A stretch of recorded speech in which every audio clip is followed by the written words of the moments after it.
بسم اللہ الرحمن الرحیم صلی اللہ علیہ وآلہ وسلم۔ اکثر سنا دیکھا ہے کہ لڑکے لڑکیوں کو اور لڑکیاں لڑکوں کو بے وفا کہتی ہیں کیونکہ ان کے ساتھ ایسا ہوا ہوتا ہے۔ مجھے نہیں پتہ یہ بے وفائی کو اس طرح کس نے پیش کیا ہے، لیکن میرے نزدیک وفائیں اور بے وفائی کسی جنس کی محتاج نہیں۔ وفا تو نسلی ہونے کی نشانی ہے۔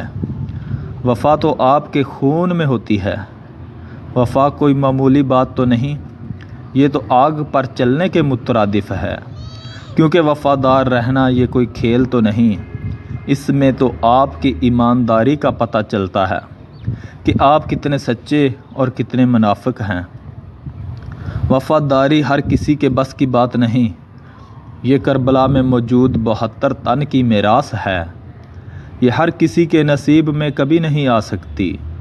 یہ تو سر مانگتی ہے، اس پر تو کربلا کا سایہ ہے۔ آپ کو کس نے کہہ دیا کہ ایک عام انسان وفادار ہو سکتا ہے؟ ارے نہیں بھائی، کبھی بھی نہیں ہو سکتا۔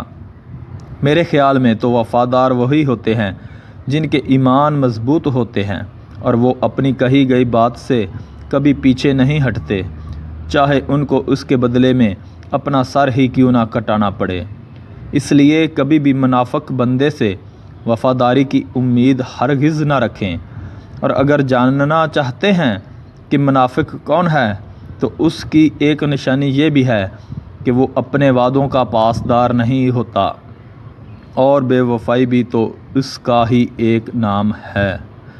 پلیز ہمارے چینل کو سبسکرائب لازمی کریں۔